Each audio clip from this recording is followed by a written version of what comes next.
couple of things. I keep recording videos that run past 20 minutes, and it's not the smartest thing to do because the last video was pretty long, and it's just not the way to do YouTube these days, is to upload consecutive long videos. I'm going to try to have a few short breathing room type videos in between the long ones, because I've got a couple of subjects lined up that I really should be able to nail in less than 10 minutes, maybe even less than 5 minutes. We'll see how it goes.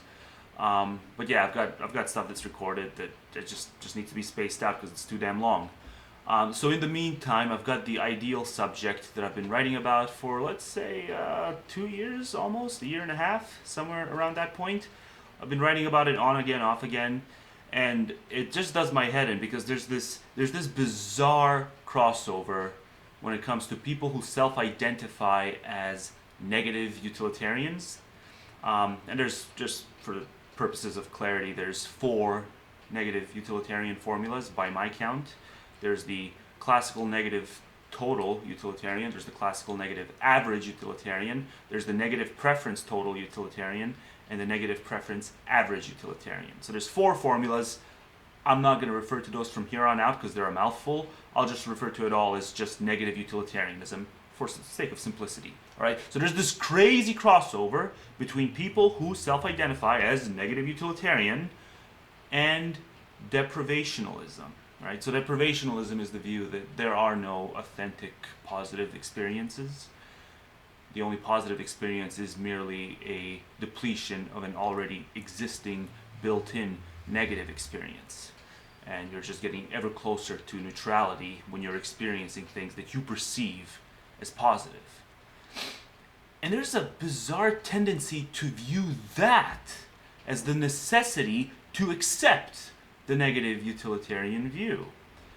But that's just totally counterintuitive, first and foremost, because the saving grace of negative utilitarianism is supposed to be this delineation between below neutral and above neutral welfare states, states of well-being, right? So anything that's above neutrality is not to be used in any sort of trade-off so as to deplete anything that's below neutrality, right? So if you can benefit someone, let's say you got 2 individuals who are at 0, right? They're both at a monotonic 0 state, and they will both remain at a monotonic 0 state, neutrality, if you choose to do nothing. But you can choose to do something. You can choose to take, let's say, individual A from neutrality to an above neutrality, let's say 50 dopamine hits to the brain, right? And this will only be pulled off by having person B depleted. So the inverse of that, right? So 50 dopamine hits for person A, but the package deal for that is person B undergoes the inverse of that into a negative 49 state. So the positive utilitarian hears this and goes, well, that's a net plus 1. That sounds like a reasonable ordeal. That sounds like the sort of package deal we can accept because it is a plus 1. Now, a positive utilitarian wants to listen to this and say that, well, actually, no, that's not how I would construe it, right? And whatever objection might exist is because of some potential inadvertent consequences from there on onward. But if I just want to stipulate that there will be no additional inadvertent consequences, that will be the only difference maker, is that plus 1 differential, the plus 50 for the minus 49. And if we don't do that package deal, both will simply remain in this monotonic neutrality state, right? So if I stipulate it that way, by all means, positive utilitarians, let me know why you would not go through with such a package deal.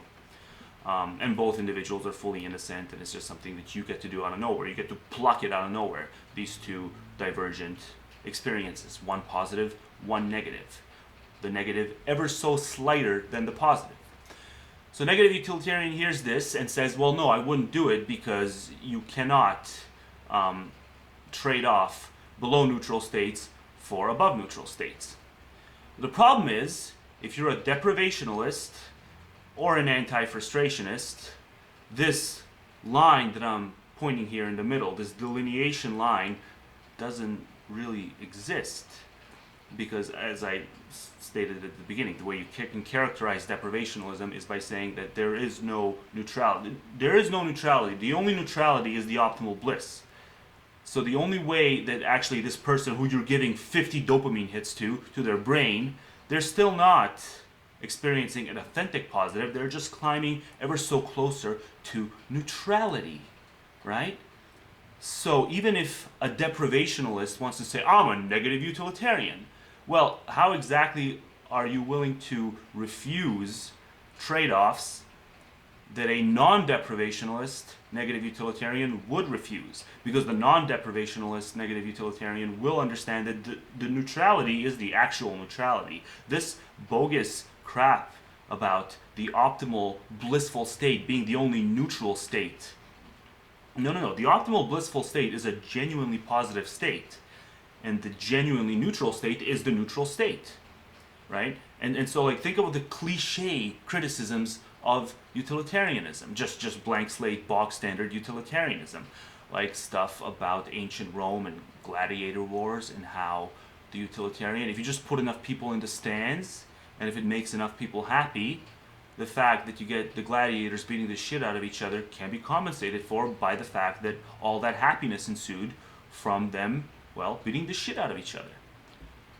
But again, the moment you accept deprivationalism or anti-frustrationism, the moment you have it spun into your head that these are not genuinely positive states, the happiness of the crowd is not a genuinely, authentically positive state. It's just something that's making the onlookers inch ever closer to neutrality.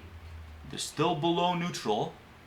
Then, yeah, you simply put enough people in the stands and the torture of the competitors can be justified, provided you have enough people in the stands to make up for that severe level of hardship the competitors are enduring. So again, how can negative utilitarians reconcile the idea that there's anything different between their avoidance of disutility versus the positive utilitarians' pursuit of utility, right? So the avoidance of disutility for the negative utilitarian, there's supposed to be a delineation there, where we say what we do is we pursue the avoidance of disvalue, whereas the positive utilitarian says, well, no, that can be compensated for by the pursuit of the value. So if you reject the hedonist perspective and you go with something like preferentism, then you would simply say that dispreferences are not to be compensated for by whatever amount of preferences you can actually gain through the violation of dispreferences. Aversions. So you do not actualize an aversion, whatever idiosyncratic aversion an individual has, so as to attain more fulfilled or actualized preferences of some supermajority. But that can only work if the neutrality line is an actual middle-of-the-road line. It cannot work if you're going to make it out as if the only neutral line is the optimal bliss. It's nonsensical. Positive utilitarianism becomes indistinguishable from negative utilitarianism if you're going to make it out as if positive states are not authentically positive. And the only actual state that exists is a negative state. And I guess the only difference would be that in this case, if you are a deprivationalist, negative utilitarian, the only difference would be at the end of the day, you would say, well, don't make more of it. That's it. But everything else, all the horrendous package deals, commonly associated with positive utilitarianism, if you're a deprivationalist, they are just as applicable to your negative utilitarianism. Now, it's up to you at the end of the day. You can say deprivationalism is nonsense, as I believe it to be, and you can recognize that there are all these positive states, all these people cheering in the crowds are actually experiencing a above neutral state. They're not just climbing, inching ever closer to neutrality. And the moment you recognize that, the moment you accept that genuinely positive states exist, whether in the form of preference actualization or simple, crude, hedonistic happiness, pleasure, comforts, whichever theory of welfare you accept. There's three theories of welfare, but whichever one of those two that I just mentioned you accept, the point still stands. You will butcher the saving grace of the negative utilitarian formula, that unwillingness to accept trade-offs where someone can be taken from neutrality to negative 49 or negative 499 so that another individual can be taken to a positive 500. 500 dopamine hits. for the inverse of someone else enduring 400 negative 499. It's supposed to be unacceptable. It's the saving grace of negative consequentialism, or specifically negative utilitarianism, to say that that package deal is not to be tolerated. Cracking eggs to make an omelet is something the positive utilitarian accepts. The only time the negative utilitarianist is supposed to accept the cracking of any eggs is to prevent a further cracking of even more eggs down the road, if it's guaranteed that it'll do so. Right? So if a prognosticator comes along and tells you that you will undoubtedly prevent more cracking of eggs by cracking just one egg in the here and now, then the negative utilitarian will tolerate cracking that single egg. You'll not tolerate it for making omelets. The deprivationalist wants to come along and say that omelet making is indistinguishable from egg cracking, because the genuinely neutral line is not in the middle. No, it's at the optimal bliss end. That's the way you achieve neutrality. Thoughts? I'd be very interested to hear, because every time I've written about it, I've got no counter arguments from the comments there. So let's see if YouTube is going to be a bit of a difference maker in that respect. 11 minutes. Okay, better stop it now, or else it's going to be another long video.